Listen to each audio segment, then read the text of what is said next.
In 1775, Thomas Paine wrote a pamphlet stating that the freedoms of men can only be maintained by limiting the power of government.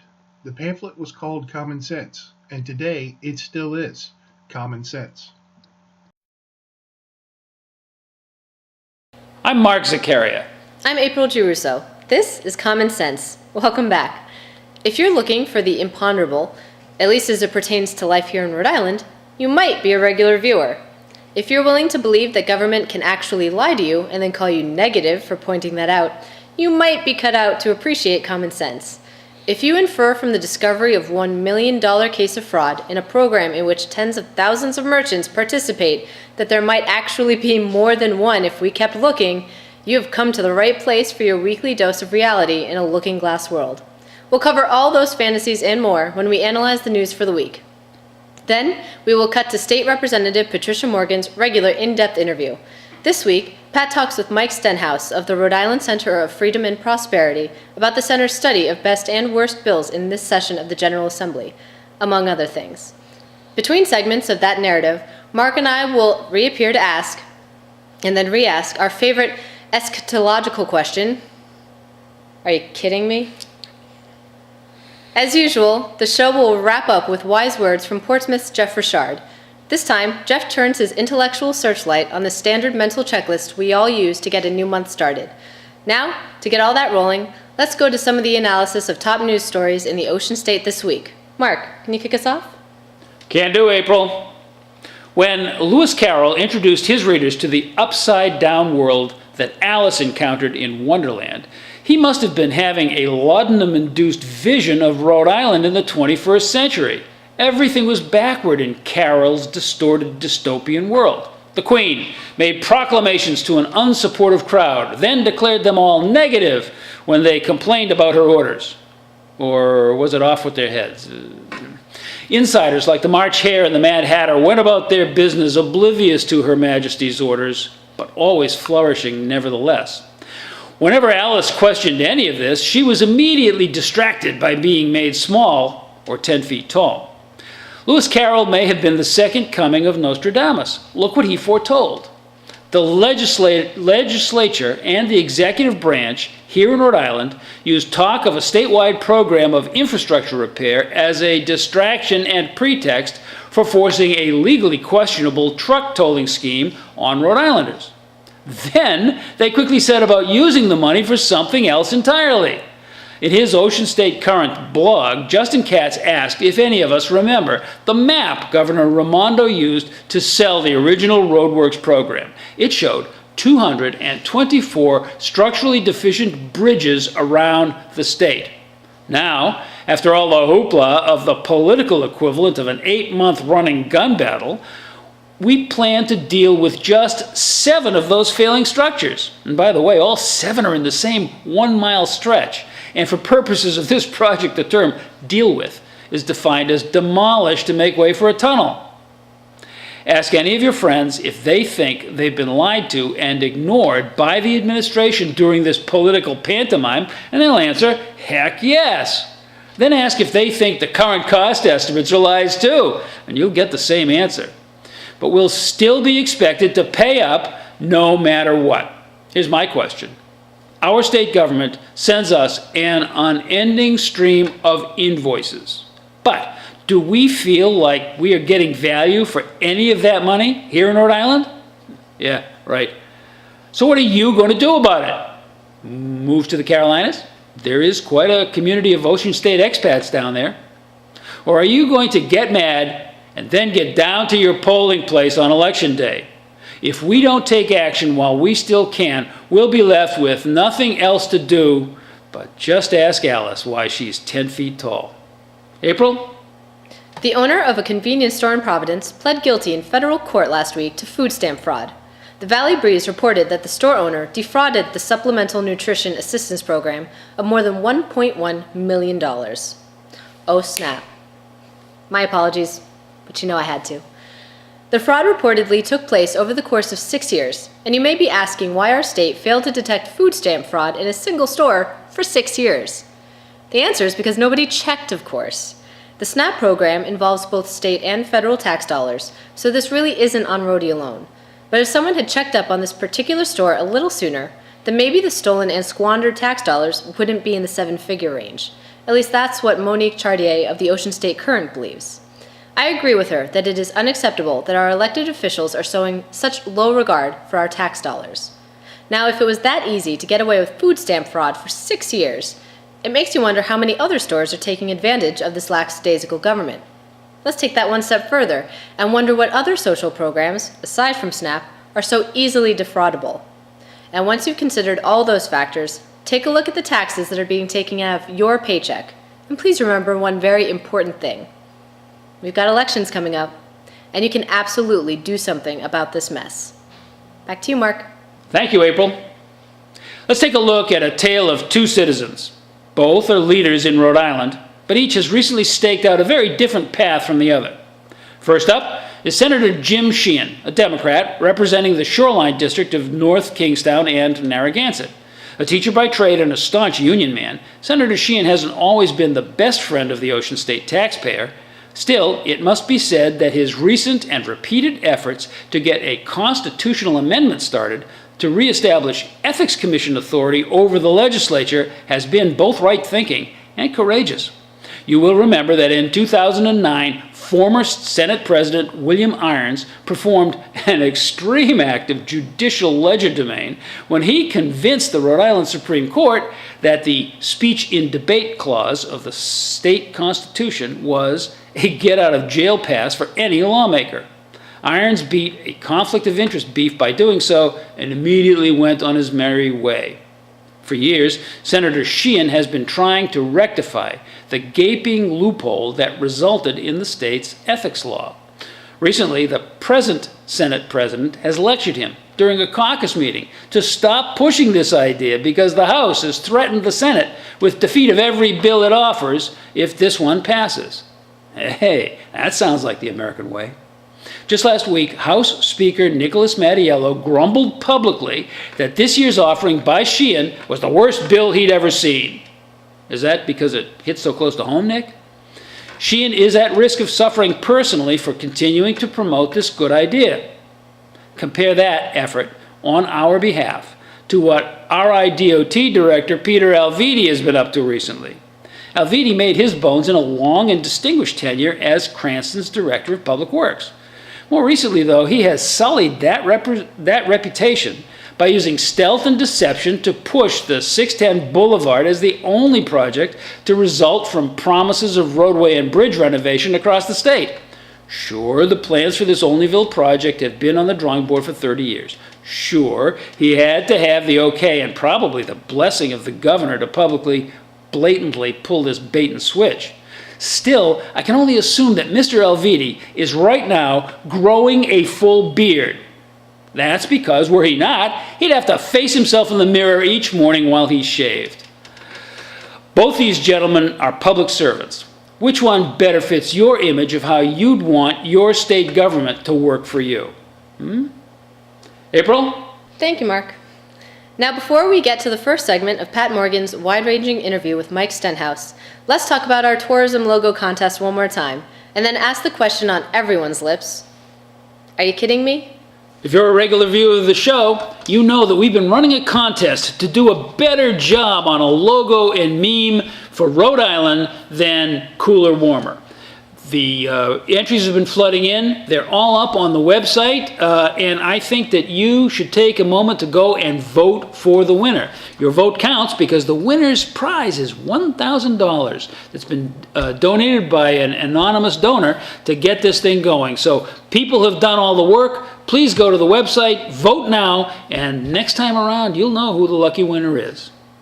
Former State Representative Donald Lally has resigned from his appointed position as the Small Business Liaison due to the upcoming Ethics Commission ruling on whether his hiring violated the state's open revolving door policy. Are you kidding me? Color me shocked. How could we have ever foreseen this trail of events? Why would we ever think that a political appointment was made not on merit but on dirty politics? Rhode Island, right. Lally said in his resignation letter that the question of the validity of his appointment is proving to be a distraction from the Raimondo administration's economic agenda. I'm going to stop you right there, potentially disgraced former small business liaison Lally.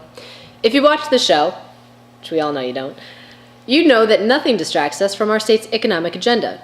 How many times have we talked about the waste of tax dollars that is the Cooler Warmer campaign? How many reports have we done about government pensions, the RIDOT, paychecks, and I'm not even talking about this episode alone? Don't you think that for 1 second that the people of the state aren't paying attention to what is going on? Don't you ever think that this is a story about anything other than a shady deal behind closed doors?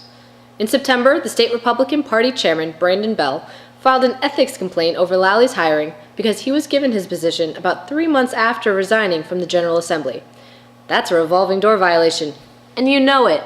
With Lally's resignation, Bell is getting half of his Christmas wishes early. But Bell also wants Lally to pay back every dime of the $87,000 a year salary that he got from the position. Yeah, that's definitely not going to happen. But Christmas could come early again. Are you kidding me? Welcome to Common Sense Rhode Island. This is a program where we try to make sense out of the policies that affect your life and come up with common sense solutions. I'm Representative Patricia Morgan, and we have with us today as our guest Mike Stenhouse, who is the CEO of the Center for Freedom and Prosperity. Welcome. Good to be back. Good day. Yeah, I'm glad you're here. We've got a lot of things to talk about. Always. A lot of bad things happening in Rhode Island. Always. Yeah, always, unfortunately. But we're trying. We're trying to help the average family out there. Big news in the last couple of weeks. The truck tolls passed, and they're full speed ahead on getting them up and running and getting this construction started. And one of the things that have come out is the 610 connector. Any thoughts about that 610 connector? Going to cost quite a bit of money, $1 billion. Yeah, we have called it a bait and switch. We believe the government told us for months and months and months that it was all about fixing bridges and roads and the safety of bridges and roads and our cars and our families.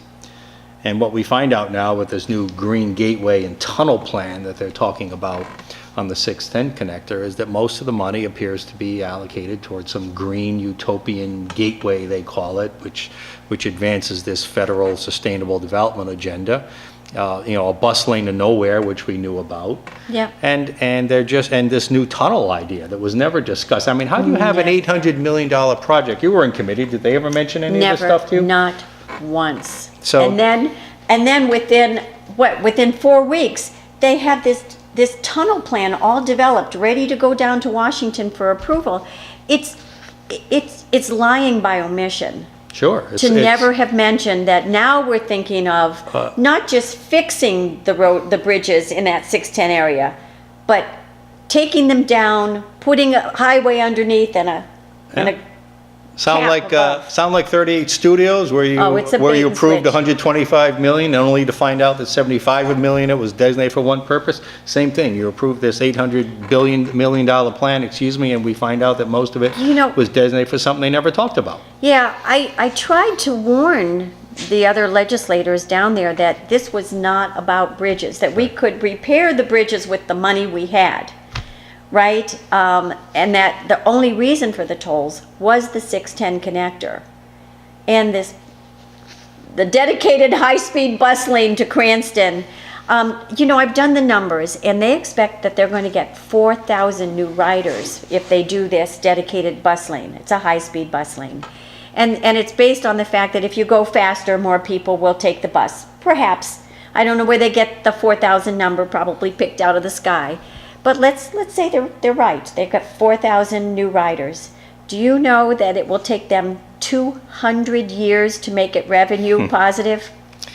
Listen, this isn't about 200 years. Just like you said, this isn't about ridership. This is about advancing, in our view, this is about advancing a federal agenda. There's a federal movement out there. It's all it all ties into the roadmap thing we talked about a year and a half ago. Very progressive agenda. Where if we create these mass transit hubs, that will magically translate into economic development somehow. We don't believe it. No. We believe that's what this toll thing was always all about, was to get that federal money to put in this bus lane and green gateway and sustainable development hub.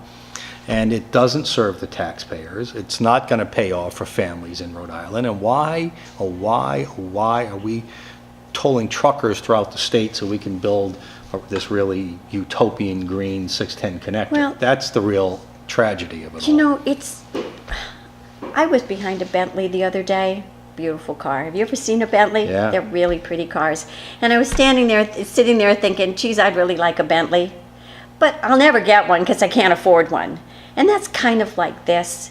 It would be nice to have, this is like the tunnel up in Boston, the big dig up in Boston. The truth is, we can't afford it. It is actually 1 mile is going to cost $1 billion. And I went to an informational meeting, and Director Alviti said, well, the question was, so is that it, just the tunnel right there? And he said, well, we have the option of extending it into Providence and out to Cranston and out to Johnston. Right? There are plans to not just make this utopian green space tunnel highway dedicated bus lane in that side. It's actually to go up on the east side and over to East Providence. I mean, they want to spend billions on this. Billions. It may or may not be the worst idea, but it's not what they sold us, right? It's not what they sold us. And let me ask you, you're a sitting lawmaker. How do you and your colleagues feel that you were deceived? Again, you didn't vote for it, of course, but others were told we're fixing bridges and roads. They'd vote for it. This is an election year. If I'm a lawmaker, I'm outraged that once again you had the wool pull over your eyes by a state government with a secondary agenda, a hidden agenda. Well, I can't speak for my colleagues, but I don't think they looked deeply into the plan to begin with. My opinion, we tried to say, hey, wait, look at this. This is not about fixing bridges. This is about this dedicated bus lane to Cranston that's going to provide 4,000 riders, $1.5 million extra dollars to RIPTA for $350 million. If there's no cost overruns. Does anybody think there's not going to be any change orders in that? Well, and as you know, that was our P3 plan that we put out 6-8 months ago, was a way to avoid those cost overruns so they wouldn't come back and haunt taxpayers or ratepayers or toll payers or whoever they're going to decide next week to toll or tax, right? They just didn't want to hear any other idea. They had an agenda set. They were going to get it done, even if it meant deceiving the public. And this is one of our problems with government right now. We see this fundamental dishonesty in government in so much that they're doing. That there's always this hidden agenda, whether it's advancing public sector union and construction companies and private sector unions in this case, or whether it's advancing a federal green agenda or HUD's or Department of Transportation's, sustainable development. There's always this hidden agenda that is just fundamentally dishonest, and we need honest politics in our state. We need honest government. I mean, you know that every time I try to get information out of this administration, I have to send an APRA request. That's just unheard of. Seriously, I mean, I'm a policymaker. They're supposed to give me the information that I need to make good choices for the state. And I have to put in a formal public records request, and then they're really cute about it. I mean, we know about that 1882 map. Yeah. That was in a box that was chock full of insignificant stuff. Again, intellectual dishonesty. Really. It really is. But one of the things that we found in there was an email that said that designing this type of project, the 610 project, usually takes 7 to 15 years. They're doing it in 8 months? Do we think there's any honesty in those plans at all? And of course, our IDOT is so efficient anyway, aren't they? Well, I asked the director about that, and he said, well, because of their new project management, they can get started and they can design and build on the fly. Does anybody think that's a good way to do it? No. Seriously. I mean, we know the people of Rhode Island should be afraid of what's happening to them. the big dig in Boston was 6 to 7 times above projections. Can't wait to see where this comes in. Yeah. We'll stop on that note. We'll be right back. There's a growing movement in Rhode Island to pressure the General Assembly to grant the governor line item veto authority. Right now, Ocean State legislators are being flooded with constituent requests that they step up and do what the voters are asking. Do you think they will? Are you kidding me? If Representative Ray Gallison is any indication of the mood of the House majority, then the answer is not only no, but hell no.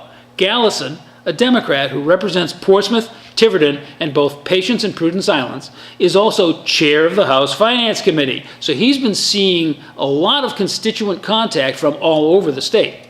His canned response via email begins by lecturing the constituent for using a form letter from the organizing campaign for line item veto. The rep's own standard response then pivots to a sermon on 38 Studios, no less, and the supposed role of former Governor Don Carcieri in that financial disaster. But, sir, that topic was never raised in the formal request that you consider support for line item veto. The next section of Gallison's stock reply is to give a synopsis of the budgeting process used in Rhode Island. Well and good, sir, but the budget still has sections and there is still a chart of accounts associated with it, either of which could be targets for the veto pen. He ends by claiming a 93% rate of total agreement with the governor's budget as originally submitted each January. Huh? Nowhere in the gentleman's form letter response does he indicate anything pro or con about his position on line item veto.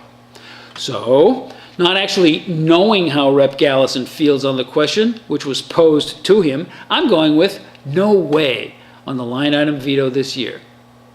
44 states already have provisions for their chief executives to use this tool. Polling in Little Rhode shows that voters are overwhelmingly in favor of instituting it here. So what's the holdup? Okay, I know better than to seriously ask that question. The General Assembly here is all about preserving its position as the seat of all political power in the state. Giving up any of that authority is therefore anathema, no matter how much sense the move makes. If we want line item veto, and we should, the only way to get it is to clean house, literally, this November. Then we'll have some actual representation in the next legislative session. Are you kidding me? Red team, it's Mark from the bunker. It's my listening post in the cellar of the Rhode Island State House. You know what I'm hearing from upstairs? Everybody up there, Republicans, Democrats alike, they're all working on this new contest. Common Sense TV got a contest so the average Rhode Islander could try and do a better job on a logo for tourism than that cooler, warmer thing that, never mind. The Republicans are all up there working on one themselves. They're each doing it because they want to prove that the average Rhode Islander can do better than these highfalutin, high-cost agencies in New York. Idealists. Hey, well, the Democrats are all doing one, too. They're all working on their own. Why? They want the grand. It's $1,000 prize money. Money grubbers. Look get some of this yourself. Go to Facebook, Common Sense RI, and look at the contest. Create a logo and a meme, and you, too, can beat all these guys that are up above. This is Mark from the bunker. I'm out. Welcome back. I'm Representative Patricia Morgan, and we have with us today Mike Stenhouse, who is the CEO of the Center for Freedom and Prosperity, which is a think tank here that kind of looks at things from a conservative point of view, but not really conservative. It's more free market. Yeah, we call ourselves a free market think tank, basically just believing that the less government is involved in our corporate and family lives, the better off we'll be. We actually taking the burdens off of economy, creators. Yeah, we actually trust in the capacity of free people to prosper in a free society, unlike the government who believes it has to provide a crutch to companies and individuals. Well, honestly, that's the America I grew up in, and it has been slowly chipped away. Yes, so it would be nice if we could get back to some more of that freedom. So we actually have talked in previous weeks about some of the bad bills. I know you have an index now about the good bills and the bad bills, and we've talked about some of the bad bills on the program before. There was the one about scheduling changes that would have just floored the restaurant business, really any business because there's always changes in schedule. But there's more than that, right? They just must sit at home at night thinking, what can we do to hurt Rhode Island? You wonder where they come up with some of this stuff, but yeah. So let's talk about some of them. There is a carbon tax. Yep. First of all, before I get to the carbon tax, let me just advise your viewers here. Go to rifreedom.org/freedom index, and then there's a whole bunch of links to different places where we take a comprehensive look at all this. Not only can you find all the bills we've rated, but you can also see how your lawmaker, how your senator, how your representative is doing, whether they're voting for good bills or voting for bad bills. You come out very well on our index, as it turns out, and always do. So we rate bills. We don't rate lawmakers. We rate bills, and how lawmakers vote on them gives them their score. So it's not a personal thing. You're right. The carbon tax we highlighted a few weeks ago as one of the worst bills in the General Assembly this year. All right. So what does it do? Well, basically, as you know, part of the global warming hysteria is that anything to do with fossil fuels is evil and bad and must be stopped, whether it's coal, whether it's oil, or even whether it's relatively clean natural gas. In this case, any fossil fuel distributor or retailer, anywhere where fossil fuels are sold, there'll be a tax put on that. So gasoline, heating oil. Yep. Natural gas, or electricity producers. So, whether at the wholesale level or at the retail levels. This is going to drive up energy costs, electric costs, gasoline costs, all kinds of costs. And they're also then creating some kind of fund. They tried to put a carbon tax in Congress. Yes. A while back. And it was early in President Obama's administration. Defeated. Yes, it was soundly defeated. Yeah, because everybody realized that this was going to be a killer to the economy. That's right. And that's where I was going with this. Everything would be more expensive. How is this helping average families? Well, that's my point. That's the point. They claim, just to give, they claim they're going to create this fund with this tax. And even though electricity rates will go up and gasoline rates will go up, they're going to create this fund and they're going to reimburse low-income families through some convoluted process. So we're going to charge people more, collect the money, and then try to give it back to the low. I mean, this is the craziness of our government right now. Everybody will be paying more, so why doesn't everybody get a tax break? Well, that's the point.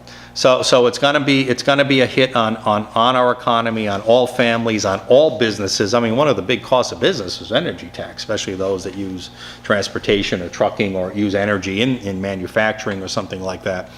So it's going to be an increase across the board for Rhode Island families and businesses. It's just a bad idea, and it's just, again, it's furtherance of a federal and international agenda. Yeah. Can you tell me who put it in? Do you remember? I do not recall. Okay. All right. I do not recall. Okay, sorry. But okay, sounds like a bad one. Actually, I mean, let's go back to the truck toll. That's a $45 million tax on consumers. That's right. Right? Whether they eventually tax cars, which I think they're going to, or they just tax trucks and the trucks pass it on, that's a tax to consumers. This will be a tax to consumers as well, because everything is going to be more expensive. Electricity, heating our houses, the things that we buy, I mean, everything. Yeah, let me tell you how crazy this whole movement is. We've got a report that'll be coming out May, maybe June. We just got the initial data in, and we've got to do a lot more research. But it was done by a national PhD, and I'll give you a little preview. This has to do with what they call renewable energy mandates. As your viewers may or may not know, we right now we get about 98% of our electricity from natural gas production facility, which is very efficient. Yep. It's low cost on the one hand, and it's 7 cents per kilowatt and it's relatively low carbon emission on the other hand. But our mandates, we have it in law that we have to move the renewables from its current 2% level all the way up to 16%, I believe, by 2019. So within 3 years, we've got to invest hundreds of millions of dollars to produce higher cost, less efficient renewable energy. Hey, we all hope that renewable energy becomes market efficient someday. And the report shows thousands of jobs and 10-20% increases in energy across the board as a result of this. It's an arbitrary law chasing some utopian climate goal that isn't going to have a hell of impact. We're tiny. Rhode Island That's what I is mean. tiny, That's but what I mean. I'm just, for our viewers, natural gas can produce energy. I think it's at about 7 cents per kilowatt hour. When you go to solar, it's 3 times that. Yep. Wind energy, 4 times Yep. that. So I know I've been talking to some small business folks, and they said, geez, their energy bill has just exploded.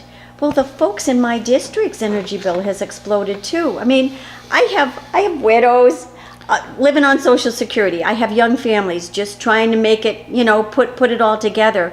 If their energy bill keeps doubling and going up, they can't afford it. The governor and the speaker talk about how they removed the sales tax for businesses on energy. Fine, that was a tiny step in the right direction, but yet they keep increasing the cost of energy, which more than negatively makes up for that. And I know that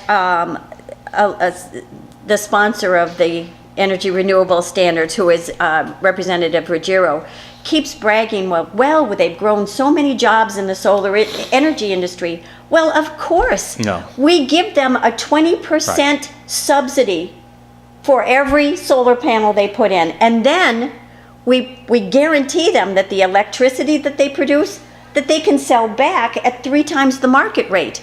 We're setting everybody up in little businesses, and that's on the taxpayers. But even beyond that, this report also shows that for the few jobs you do create, and you're right, they are subsidized jobs. All subsidized. Let's subsidize manufacturing. 10 to 50 times more jobs are lost in the overall economy because of that increased cost to businesses and families. So it is not a net positive. So that's the other side of the coin. That's right. They don't like to tell you about that other side, do they? No, and there is another side. Yes. But anything that you subsidize, you're going to get more of. So let's pick manufacturing.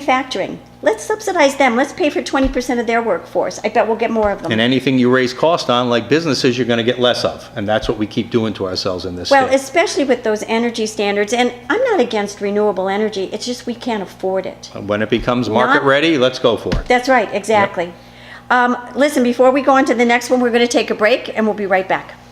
Well, there's always much ado when an important election comes around. And Rhode Island's primary election last week was no different.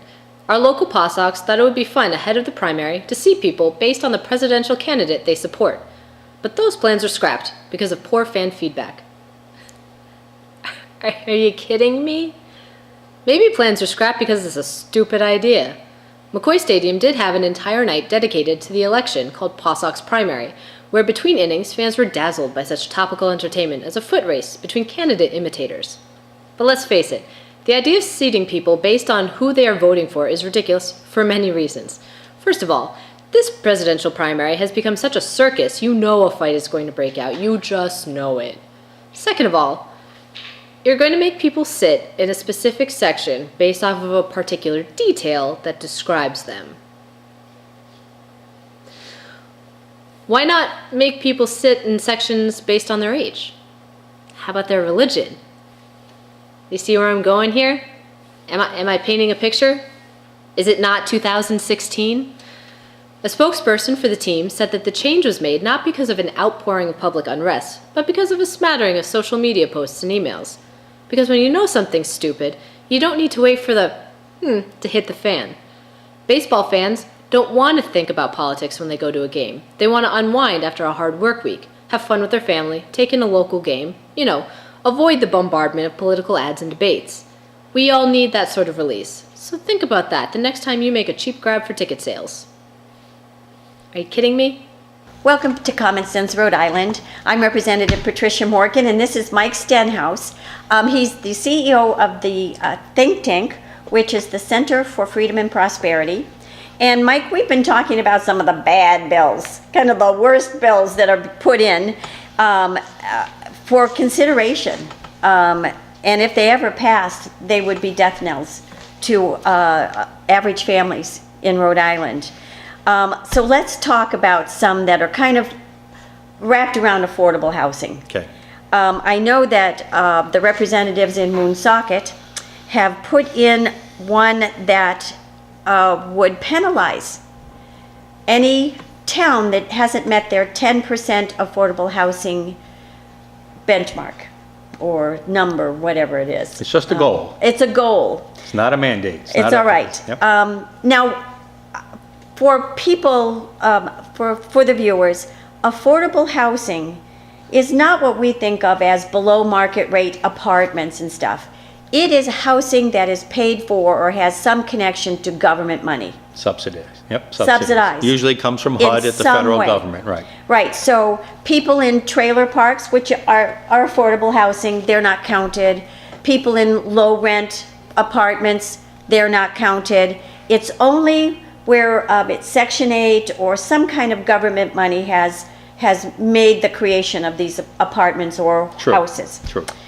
Okay, so we have to put 10% of those in every community has to have 10% subsidized housing. Has to have a plan to get to 10%. Again, be very careful here. Plan. That's the only requirement is every local comprehensive plan must have a plan to get to 10% level. It is not a mandate to get there. But this bill would say if they're not there, they have to pay a fine. That's right. That's one of the problems with the bills. It's based on technically wrong and bad information. All right, and it's $2,000 per unit. Per unit, sure. So right. if you're supposed to have 2,000 units, which is probably more don't more know, than that, yep. and you only have 1,000, you would pay 2,000 times Times 1,000. 1,000. It's $2 million. Yeah. It's a lot. That's a lot. So part of the whole, this ties into the roadmap, Rhode Island, we talked about quite a while ago on your show. This ties into the federal sustainable development, even the Agenda 21 international agenda, where the whole goal, whether it's carbon taxes like we talked about, is to redistribute money from wealthy people or wealthy communities to less wealthy people or less wealthy communities. This is obviously one of those redistribution ploys, where they're going to take, in Woonsocket's case, where they're a poor community, but they have an overabundance of affordable housing, and they want to make other towns, I don't know which towns those would be, who haven't reached that 10% goal yet, to pay. So it's a redistribution scheme and based on this honestly, federal agenda, and it's just, it is complete interference in the free market. It is no place for business, for government to be, and it's just dead wrong.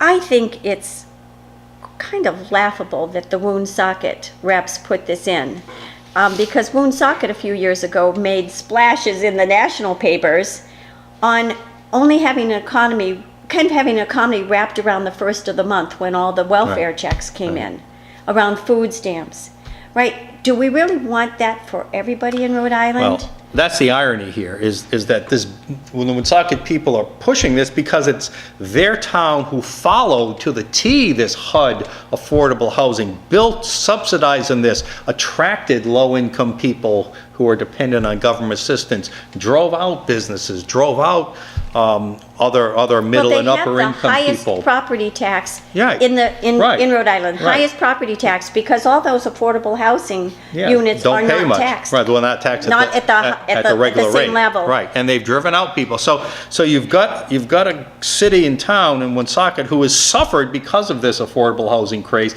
now trying to just double down on that somehow Double and down bring it on to everybody else. Right. And actually punish others That's right. because they haven't That's made right. those same bad choices. This is the logic of progressive liberal thinking, and this is why it's such a bad idea. You know, and again, I want to make it clear, we're not against poor people making good on their lives. My grandparents came over from Poland, right? They came over very poor, and they just set to work, trying to build a life here, and they did. They got to a point where they owned their own home, and that's kind of the American dream. The American dream isn't, we're going to take from this person Right. and give to you. Wouldn't it be better if we not invested, but took the shackles off our economy and actually had an economy that paid people naturally enough wages so they could buy whatever home they wanted, rather than taking money from this group of people or this community in order to give people some kind of housing subsidy? I think people, their personal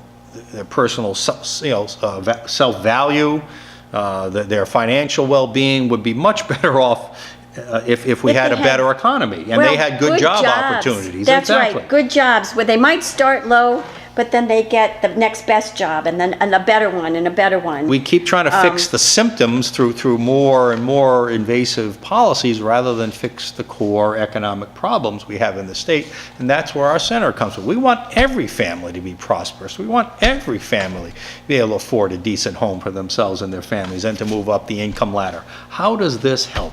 How does this help families become more self-sufficient? Well, it doesn't, because it's Right. just punishing anybody who doesn't, Yep. I don't know. And it gets worse. So, all right, so it gets worse, right?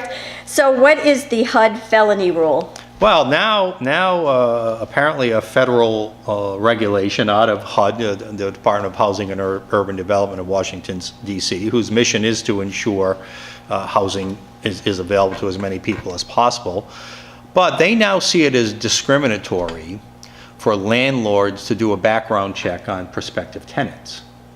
But So- they've always been able to do a background check. I mean, Now they're going to be punished if they do so. They're going to be punished as being discriminatory because HUD claims that because a larger percentage of minorities have felony convictions than of whites, that it would be discriminatory to ask for a background check. So now what you're doing is you're putting the safety of the tenants who are there already and the property at risk, because you might be renting to a felon and now you have no way of knowing that or finding that out. And this is a new rule pushed down for HUD, all part of this social equity craze. Listen, social equity, we need social opportunity, equal opportunity and fairness to everybody. Absolutely. But trying to manufacture neighborhoods in a predetermined quota type system clearly is not the American way. well, Clearly is going to have negative not, impacts. because I think of America as always being built on hard work, Yep. initiative, making the right choices, saving for the future. Yep. Working hard, earning a living, yep. And kind of going up the ladder based on those things, Yep. right? Yep. And they're kind of perverting that. Not just kind of, they are trying to pervert that. I think of landlords, it's their property. They have a right to know who they're loaning it to, because You would think so. if it's destroyed or if something bad happens in it, it falls back on them, right? Okay, so let's talk about the last one, which is roadmap, Rhode Island. Yep. So we've been warning people that this would allow HUD, so people in Washington, to say that if you have an empty piece of land, they can put a high-rise on it. No matter what the community, no matter what the neighborhood, the composition of that neighborhood, if they say that HUD housing, a big high-rise, belongs in a community on the bay, it'll go there, and there's nothing you can do about it. So I guess Westchester County has had a problem, Yep. and now there's another one. Yeah, Baltimore has been forced to build housing in affluent neighborhoods that they don't want. Let me tie it all together very quickly. We've talked about mass transit and the bustling to nowhere. Well, We've let's talked just- about a carbon tax and this climate change, and now we're talking about affordable housing. This is all part of that federal sustainable development agenda. And this governor and her administration are completely hook, line, and sinker on this topic. Last week, Rhode Island's General Treasurer Seth Magaziner issued a press release indicating he would begin using the boards of directors' seats that the state is accorded in return for the substantive positions its pension fund takes. The use he means to put these seats to? Why, urging greater diversity in the makeup of board members so as to better represent the American population they serve. Are you kidding me? Where do I begin with this one? Hey, General, the boards of major U.S. corporations have already become greatly more diverse over the last 2 decades. Or were you watching? Or were you even born? Meanwhile, any company in which you invest Rhode Island pension fund principal had better be a profitable, growing concern, unlike the aforementioned fund which you manage. So instead of solving private corporations' problems with matching the rainbow on their boards, how about you concentrate on the color green and try to build up a little bit more of it in the kitty right here at home? Right now, the fund you manage has been losing money for the entire length of your tenure as money boss here in Little Rhode. You've publicly stated that there's no real problem because you forecast 7.5% growth over the next 10 years, and that'll do it. Okay? But how many quarters will the actual return have to stay negative before you have no choice but to promise 8% for the next 10 years? Hey, 7.5 is ridiculous during a time of 0% interest rates. So 8 would be ridiculous plus 5 basis points. Here's my suggestion.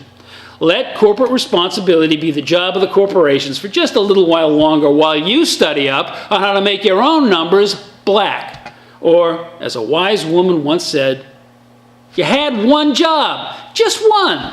So, I know, do that. Are you kidding me? Welcome back.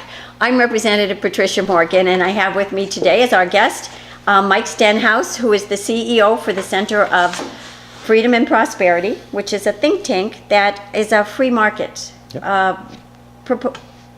proponent of free market principles, which is, I think, what makes America great. We think so. And we're trying to get back to there because it's been chipped away a lot in the last many decades.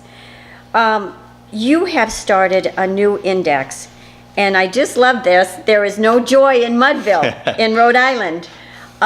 What's that mean? JOI, Jobs and Opportunity Index. Yeah. What is it? Well, it's a new index that our center has created with some collaboration with local and national economists and budget experts, because we just don't believe that the regularly cited monthly unemployment rate really does a good job in providing you and other lawmakers with the information you need to craft public policy. And the case in point right now, the Rhode Island unemployment rate has been going down. Yep. We've actually even been closing the gap among national states and among New England neighbors. 5.4% sounds But pretty good, doesn't It it? sounds good, but it doesn't. It's a very, very narrow snapshot of just a single point in time of the job situation, which, by the way, if the labor force goes down, also tends to reduce the unemployment rate, which Yeah, is an and so inverse relationship. Let's just talk about that. We have unemployment, but if somebody stops getting the unemployment benefit, they're all of a sudden considered employed, or they're not in the unemployment anymore because they're not getting a check. Take last, I think it was October and November, or November and December. The number of people working in Rhode Island went down. That's bad, right? Sure. The number of people looking for work means they gave up, they were fed up with, that also went down. That's bad, right? So the unemployment. But the unemployment rate went down, which is good. So how can two bads produce a good? See, that's the problem we have with the way the unemployment rate is calculated. So we decided to take a broader look. Yeah. Before you go on, Yep. somebody can go and get a job, but it's a part-time job or it's a per diem job, and they leave the unemployment index as well. Yeah, we call that underemployed. So if somebody's working part-time who wants to work full-time, or they're working at a $30,000 job when they're qualified to work at a $50,000 a year job, that's called underemployed, and the regular unemployment rate doesn't adequately account for that. So our new index will bring those two factors and others into the equation, so that you can have, and all other lawmakers and the public can have a better look at what's really going on. So just to finish the thought, so while our unemployment rate is going down and we're closing the gap nationally, when it comes to our index, guess what? We're ranked 48th in the nation, and 48th, which is not good. And the gap is widening. It's getting worse among New England states and nationals compared to them. And you're basically saying we've lost jobs, so fewer people are employed. Relatively so. Right. That some of the people who are employed are in part-time jobs or lesser paying jobs than they had before. Right. That's not good either. Yep. Right. And that people have just given up because they can't find a good job. Yep. So that's just looking at one of the three factors that makes up this Jobs and Opportunity Index, is that broader look at employment, right? And that's the one, and in that one sub-factor, we're also 48th in the nation. Which is pretty low. Right. In our unemployment rate, we're 34th. So again, you can see why we're saying the unemployment rate just isn't adequate. It gives an inaccurate picture. It does. But, just talking with people, my constituents, they're not feeling comfortable. No, and that's our point. So there is stress in families. One of the statistics that I think is really telling is that the average family income has gone down 12% since 2008. That's not good for families. While And yet taxes have gone unemployment up. has gone down. While taxes have gone, and that's our third factor. So I'll skip ahead to our third factor, which is we the call... prosperity factor. Right, so we measure personal income you get from salaries and rent and dividends and interest and Whatever. all that. And we compare that number to the total amount of federal, state, and local taxes collected. And again, Rhode Island does poor. We rank 46 in that. So that means a large percentage of our income, whether it's going up or down, is going to pay taxes. Yeah. That's not good, okay? So that's the third factor that makes up the index here. Let me just interject here. You know what Tax Freedom Day is? Yep. Okay, that's the day when you are no longer working to pay taxes. Is that like May 1st now or something? It's April 28th. Okay, close. So in effect, we're working a third Yep. of the year to pay taxes. That's right. Federal, state, local taxes, a third of the year. And I keep saying, what if it was only a fourth of the year? Right. What would families do if they had a whole nother month of income that they could spend on themselves, on their children, on their houses? Yep. What a difference it would make. So now we've discussed two of the three factors. Again, We're losing ground. Yep, the first factor looks at a broader look of employment. The third factor looks at the relative size of personal income versus government taxes. The second factor, which we call the freedom factor, looks at the number of people working and the number of jobs based on our state compared to the number of people on public assistance. All right, Whether so- welfare, SNAP, or, a TANF, or whatever it is, Medicaid. Not Medicare. No, not Medicare.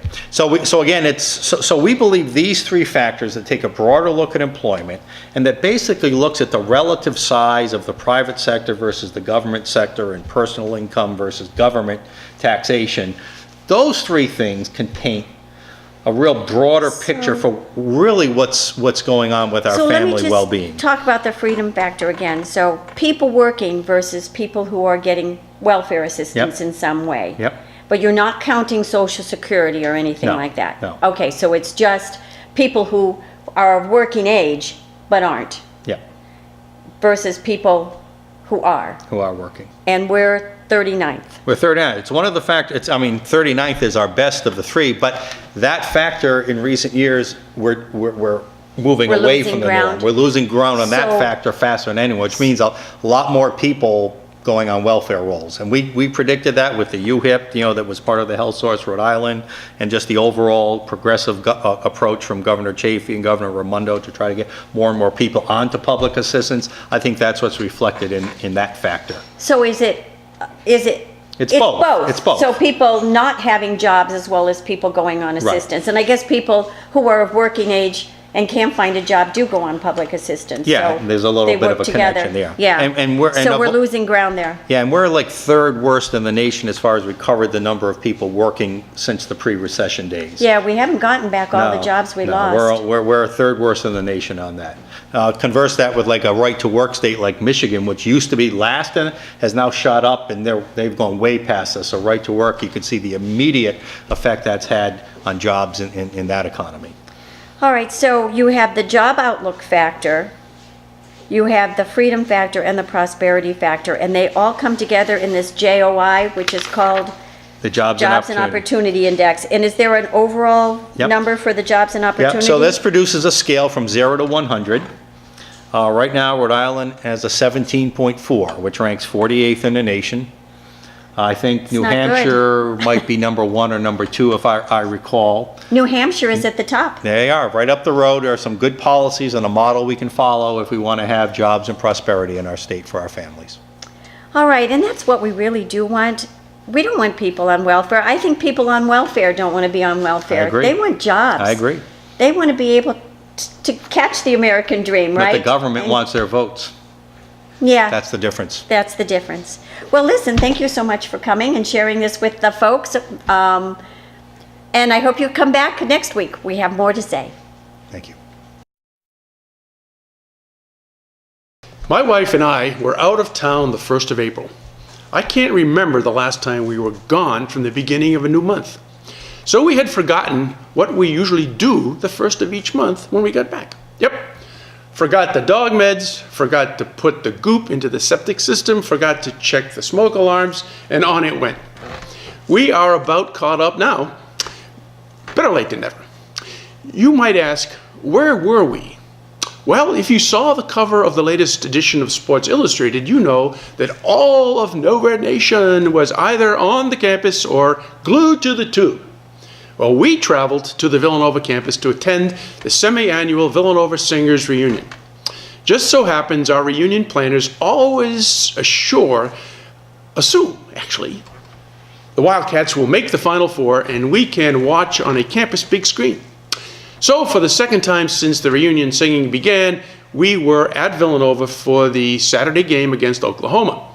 Had to change the banquet schedule so we could watch and get hoarse. Thankfully, our concert was over, so we didn't need our singing voices any longer. Shifting to cheering voice along with all the current singers as the Okies went down hard. You all know what happened on Monday evening at that game, because that game will forever be on the NCAA highlights for the best game ever. But to get back to the problems of being gone on the first of the month, I decided to search the internet for things to do the first of every month. Now, the first entry was created by Sherry Lowe, who portrays herself as the Queen of Free. She tells you exactly how to do these 5 things. First of the month. 1, clean out your coffee pot. It will work better and the coffee will taste great. That's a good idea. Love my morning coffee. Number 2, clean out your refrigerator. Well, another great idea. Our reefer and freezer are usually stocked with expired or moldy stuff. 3, check your gauges. Now that would be your auto gauges. Since we have 3 cars between the 2 of us, there are lots of gauges. Tires and fluid levels that need checking. Got it. 4, she suggests we should pick out a book. Now, my wife is in a book club, so that it is an automatic for her. I, on the other hand, need prodding. I like to listen to books on tape while tooling down the highway. Last hard copy I read was The Heretic. Got that from the Portsmouth Library. Had it read in 2 days. Didn't do anything else worthwhile around the house. But you only live the one time. Got the dogs fed and the wife out of the door in the morning. What else is important? Next up was another gal whose suggestions were a bit more expansive than the Queen of Freeze. Brer Lamb suggests we should, and this is in the order she wrote them down. 1, upload photos and delete them off your camera. Oh, so right on that one. Number 2, discuss finances and budget the month ahead. You're kidding, Blair. Americans don't budget, and she wants us to pay off our credit cards. Oh, that would be nice. Number 3, review your calendar and make arrangements if necessary. Good idea. Number 4, make plans with friends and family. Now, I'm a planner. I married a spur of the moment, let's do it gal. That has worked for 46 years, although I have no clue why. Number 5, schedule appointments. I don't worry about that because every office I leave gives me a card that tells me when to show up the next time. Number 6, buy birthday cards for the month's birthdays. This activity is exactly why we guys get married. Not my job. I buy the anniversary and birthday cards for the boss. That's it for my card buying. Number 7, choose a day or 2 to take off from work and rest. Hopefully. She means use some vacation time and not just get sick on demand. Now, my wife only works 3 days a week now, and I am a total slug. So I could use the reverse logic and find something to do that actually earns money. Ouch. Number 8, wash the car and clean it out. Used to do that myself, but for $8 I let a machine scrub away. Of course, the wax is extra. Number 9, change your bed sheets. Actually, we change ours every Saturday. The hotels will do it every day if you don't leave that sign on the doorknob. Number 10, pick up the staples you will need for the month. This young lady says she meal plans and grocery shops weekly, but once a month she buys another bag of flour and all the other goodies. Actually, we have so many staples hiding around our house they can't be seen without moving layer after layer. Number 11, deep clean your home. Well, that's why we have a house cleaner every 2 weeks. Lastly, she suggests what we all know we should do but never get to do it. And that would be write down our broad goals and to-dos. I have a short list. Win the lottery. Thank you for watching, and God bless.